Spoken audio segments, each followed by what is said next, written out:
Je me suis dit qu'en complément des conseils et des retours d'expérience que je partage sur cette chaîne YouTube pour les personnes qui veulent passer les concours de philosophie, que ce soit le CAPES ou l'agrégation, je pourrais faire la même chose, mais pour ce qui concerne l'enseignement de la philosophie. Ça fait maintenant 11 ans que j'enseigne la philosophie, et il y a un certain nombre de choses que je crois avoir apprises, comprises, et qui pourraient être peut-être intéressant de savoir pour quelqu'un qui, par hasard, commencerait à enseigner la philosophie en septembre prochain.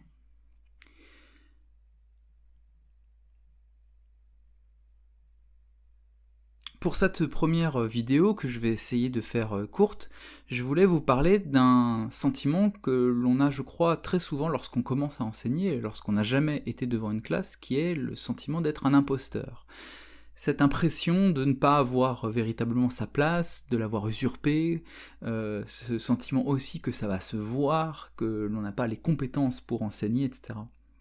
C'est une impression qui me semble être à la fois le résultat de notre pratique, de notre discipline qui est la philosophie, qui suppose une autocritique permanente, etc. Mais en fait, je pense que c'est un sentiment partagé par n'importe qui doit être enseignant dans n'importe quelle discipline. Alors comment est-ce qu'on peut essayer d'atténuer, d'amoindrir cette impression de ne pas avoir sa place devant une classe quand on n'a jamais été devant une classe? Moi je sais que la première fois que j'ai dû enseigner, que j'ai passé la porte d'une classe de cours et que je me suis retrouvé confronté à 35 élèves, c'est l'une des fois où j'ai eu le plus peur dans ma vie. Parce que j'avais l'impression que je ne savais pas être prof, que je n'avais pas les connaissances suffisantes, bref, on allait remarquer que je n'étais pas à ma place.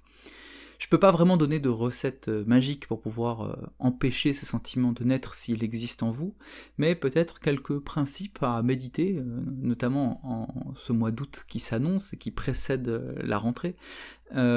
pour vous rassurer si c'est possible, ou en tout cas essayer d'avoir quelques principes.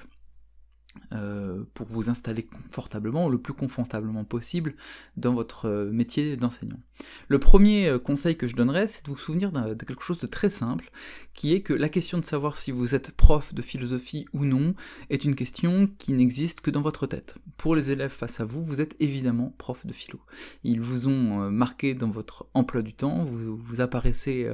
à côté de la discipline philosophie, une discipline en plus qu'ils ne connaissent pas pour la plupart, sauf s'ils ont eu HLP par exemple en première, mais grosso modo,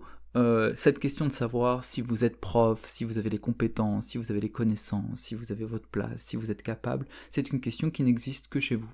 Évidemment, les élèves pendant l'année auront un regard critique sur ce que vous faites, mais globalement, ils ne remettent pas en cause cette position qui est la vôtre, qui est d'être prof de philo. Donc votre seul objectif, c'est pas de devenir prof de philosophie, c'est d'être le meilleur prof de philosophie possible.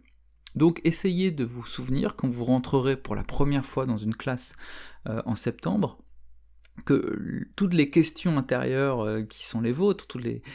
doutes et tout ça que vous traversez, n'existent véritablement pas, et d'aucune manière dans la tête de vos élèves. Il n'y a aucun élève devant son prof de philo à la première heure de cours qui se demande est-ce que c'est vraiment un prof de philo, est-ce qu'il a eu son concours largement ou pas, est-ce qu'il a passé 5 ou 6 fois le CAPES ou est-ce qu'il l'a eu du premier coup. Tout ça, ce sont des questions obsolètes, inintéressantes pour les élèves. Le deuxième conseil, ou plutôt la deuxième chose que je voudrais rappeler, parce que parfois on n'en a pas une claire conscience quand on est le nez dans le guidon de la préparation des concours ou des études de philosophie, c'est que le niveau de compétence de base que vous avez en ayant étudié la philosophie pour passer les concours, voire étudier la philosophie à l'université, eh bien, c'est un niveau qui est largement suffisant pour enseigner la philosophie à une classe de terminale. Ce que je veux dire, c'est que le corpus de connaissances que vous avez, et qui peut vous sembler très insuffisant, qui peut vous sembler lacunaire, plein de défaillances, eh bien, en fait, est déjà un corpus assez conséquent, et bien au-delà de ce que la plupart, la très très grande majorité des élèves auxquels vous allez être confrontés, possèdent en eux. Ils n'ont jamais entendu parler de philosophie pour une partie, pour une autre, même s'ils ont entendu parler de philosophie, ils n'ont jamais été confrontés véritablement à des doctrines philosophiques, et donc, vais prendre un exemple un peu naïf, mais la connaissance de base que vous avez, je ne sais pas, de la théorie platonicienne au sujet de la connaissance, la connaissance de base que vous avez même de Platon, est une connaissance déjà que vous pouvez enseigner et qui va déjà pouvoir nourrir un cours. Donc, gardez à l'esprit que votre impression de manquer de connaissances, votre impression d'être insuffisant dans votre capacité, par exemple, problématique, méthodologique, etc., c'est une impression véritable, mais qui n'a aucune pertinence pour enseigner à des élèves de terminale, c'est-à-dire que vous êtes compétent, vous avez les compétences à la fois méthodologiques, problématiques, et vous avez les connaissances suffisantes pour pouvoir enseigner de façon correcte, de façon optimale, à des élèves de terminale. Il y a là aussi quelque chose qui est peut-être assez spécifique malgré tout à la philosophie, même si en fait je pense que ce sentiment-là se retrouve dans d'autres disciplines, mais en philosophie on est très habitué à être autocritique normalement, à s'interroger beaucoup, le soubassement de nos connaissances, à constater en quelque sorte les béances énormes qui peuvent rester en quelque sorte ouvertes dans le tissu de notre savoir philosophique, dans notre connaissance de l'histoire de la philosophie, ou nos insuffisances, nos difficultés, dans certains aspects de la problématisation, ou je ne sais quoi, ou même dans des aspects méthodologiques pour ceux qui viennent donc de passer les concours. Mais en fait, ça, ce sont des problèmes, des difficultés que vous retrouvez à un niveau d'exigence qui est extrêmement élevé, qui est celui des concours de philosophie. Donc, en soi, pour des élèves de terminale, il n'y a aucun souci à vous faire. Par ailleurs, vous êtes en capacité, vous avez en fait, vous devez construire un cours qui est à vous. Et donc, évidemment, ce n'est pas grave de ne pas connaître Kierkegaard ou Hegel si vous êtes prof de philosophie. Ce qui compte, c'est que ce que vous enseignez, le choix que vous faites, vous êtes capable de l'enseigner correctement, de le transmettre, et que le savoir que vous avez, qui n'a pas besoin d'être immense, soit transmis le plus possible aux personnes qui sont en face de vous et le plus clairement possible. La troisième chose que je dirais pour cette question du syndrome de l'imposteur, de l'impression d'être un imposteur, outre cette dimension de la connaissance qui est suffisante, outre cette dimension du fait que votre rôle il est déjà en quelque sorte fondé, présent dans l'esprit des élèves, c'est que vous ne devez pas avoir peur de vos insuffisances. En fait, évidemment, vous avez très peu enseigné, pas du tout enseigné, vous n'avez pas eu beaucoup de cours, il n'y a personne qui vous a expliqué comment créer un cours de philosophie, le transmettre, c'est normal. Et c'est pas grave, ça s'apprend d'enseigner la philosophie. Et l'une des choses qui apparaît, je crois, très souvent chez les jeunes profs qui commencent, c'est cette peur que cette première année ou cette premières années d'enseignement soit un peu une année où les élèves essuient les plâtres, c'est-à-dire où en gros ils vont subir nos insuffisances comme profs. Deux remarques là-dessus. La première, c'est que même après 11 ans, il y a des années avec des classes où je suis moins optimal, et peut-être moins optimal que ce que j'ai été avec une classe quand j'avais commencé à enseigner, ou deux, ou même ma première année d'enseignement, j'en sais rien. C'est des dynamiques collectives, des dynamiques relationnelles, des moments aussi de vie qui peuvent faire que vous êtes plus ou moins fort dans votre métier. L'essentiel pour vous, c'est plutôt de garantir une sorte de minimum syndical, un minimum qui est que le cours que vous transmettez est le plus clair possible, qu'il y ait quand même pour les élèves un corpus minimal de connaissances, de doctrines, compréhension méthodologique minimale en quelque sorte pour pouvoir arriver au bac, mais après, il n'y a pas besoin de considérer que votre enjeu, votre but, c'est d'être absolument époustouflant à chaque fois. Ça, c'est le premier point. Le deuxième point est que on met parfois longtemps à comprendre, et même parfois, je pense, il y a des collègues qui ne le, entre guillemets, ne le comprennent jamais ou ne l'abordent jamais comme ça, mais moi, c'est quelque chose qui m'a beaucoup rassuré, et qui, dans ma pratique d'enseignant, a été très utile, en fait, pour créer du relationnel fort avec les élèves, leur être une sorte de modèle en tant que, entre guillemets, praticien de la philosophie, c'est que vous n'avez pas à avoir peur, à rougir, d'avouer devant les élèves que vous ne savez pas, que vous ne connaissez pas quelque chose, que vous ne pouvez pas répondre à leurs questions. Imaginons qu'un élève vous pose une question technique sur un point de la connaissance de l'histoire de la philosophie que vous ne maîtrisez pas. Par exemple, vous êtes en train de parler d'Aristote, et puis d'un coup, il vous pose une question sur Aristote, et puis vous vous rendez compte au moment où il vous pose la question qu'en fait, votre connaissance d'Aristote n'est pas assez précise, pas assez bonne pour pouvoir lui répondre tout de suite. Eh bien, il ne faut pas avoir le sentiment que si vous avouez le fait que vous ne savez pas, vous allez être mis en situation d'échec face à la classe, et que les élèves vont se dire « Ah bon, bah, c'est qui ce type, c'est qui cette prof qui est pas capable de répondre de manière optimale à toutes les questions ». En fait, vous devez au contraire assumer l'insuffisance de votre savoir, le fait que vous ne savez pas, et puis proposer à l'élève, par exemple, d'aller faire des recherches par lui-même, pendant que vous aussi vous ferez des recherches par vous-même, et peut-être en début de cours, la prochaine fois, en parler rapidement, répondre à la question posée s'il y a une réponse, ou nourrir le problème. Autrement dit, il faut faire de ces moments où vous vous sentez insuffisant ou en difficulté face aux questions, comme des moments en fait de construction du cours. Je vous donne un exemple très concret que j'ai vécu en plus pendant une inspection, ce sont aussi des moments stressants, j'en parlerai peut-être dans une vidéo, mais pendant cette inspection, je faisais un cours, j'ai voulu un peu le maîtriser, et puis au bout d'un moment, je fais participer les élèves comme d'habitude, et puis au bout d'un moment, il y a un élève qui me pose une question qui était à la fois extrêmement pertinente, extrêmement juste par rapport à l'orientation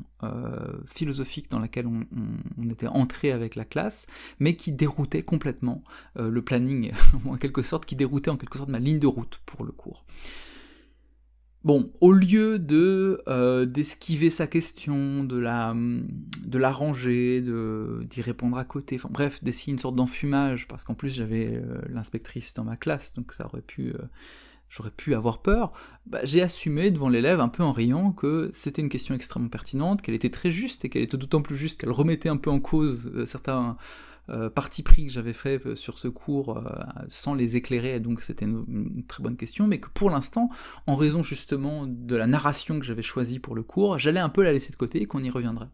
Bon, ça n'a pas du tout été mal vu, par exemple, par l'inspectrice, je crois pas du tout que ça a été mal vu par les élèves, parce qu'en fait, ils se sont dit, il nous prend au sérieux, tout simplement, il n'est pas en position absolument verticale de sachant, même si évidemment vous avez une forme de verticalité, vous êtes le prof, mais vous assumez avoir vous-même un travail intellectuel en cours, et qui peut être nourri, infléchi, remis en cause par des questions, etc. Donc ne pas avoir peur, en fait, d'assumer votre position de professeur, et peut-être de professeur débutant. Alors ça, je sais qu'il y a des débats là-dessus, là c'est à vous de voir comment vous vous positionnez. Je sais que moi, par exemple, quand j'ai commencé à enseigner, ça dépend aussi beaucoup du climat de classe que vous sentez, etc., mais quand j'ai commencé à enseigner, j'ai jamais menti sur le fait que j'étais que je commençais à enseigner, que par exemple c'était ma première année de cours. Évidemment, ça je donnerai pas comme conseil de l'annoncer dès le départ, mais je crois que quand vous êtes confronté à des questions de cet ordre-là, parfois la technique de l'esquive ou de la dissimulation, ou de renvoyer l'élève dans ses buts, par exemple, sur le fait que c'est pas ses oignons, etc., selon le climat, alors ça dépend, ça se jauge un peu, mais ça peut en fait plus mettre en position de difficulté, ça c'est à débattre, plus en position de fragilité que simplement d'assumer que oui, vous commencez à enseigner après avoir longtemps étudié la philosophie, passé des concours, etc. Autrement dit, votre position de nouveau prof, votre position de débutant dans la pratique pédagogique, ne vous disqualifie pas du tout aux yeux des élèves dans ce que vous faites. Ce qui va disqualifier un prof, c'est le fait qu'il n'écoute pas les élèves, qu'il n'essaye pas de faire vraiment un cours optimal, qu'il ne fait pas ce qu'il faut pour essayer de nourrir son cours de façon authentique. Ça va vous disqualifier potentiellement. Mais dire que vous débutez, par exemple, mettre une erreur sur le compte de quelque chose que vous aviez peut-être mal envisagé, et de réinfléchir la courbe, par exemple, de votre travail sur un cours, etc., en l'envisageant comme quelque chose qui est une sorte de travail en cours que vous produisez avec les élèves, ça ne vous met pas en cause. Bon, dernier conseil, l'une des manières de réduire justement ce problème du syndrome de l'imposteur, et aussi de rendre plus efficace la dernière stratégie que je viens de vous donner, c'est d'avoir un cours clair. J'en parlerai dans la prochaine vidéo. Il me semble que l'une des manières de se rassurer sur l'enseignement, c'est que votre cours soit extrêmement limpide. Et donc les élèves, à la fin, s'ils sentent que vous avez un cours limpide, s'ils sentent que les choses que vous dites, au moins vous les dites clairement, que vous essayez vraiment de faire un effort pédagogique, la question de savoir si vous êtes agrégé ++, ou juste contractuel par exemple, c'est une question qui ne les intéresse pas et qui n'intéresse personne dans le cadre d'un cours. Donc j'en reparle dans la prochaine vidéo de cette question de la clarté et de comment on construit un cours, qui est une question difficile en fait, en vérité, quand on commence à enseigner, parce que c'est pas si simple en fait, de voir comment on construit un cours.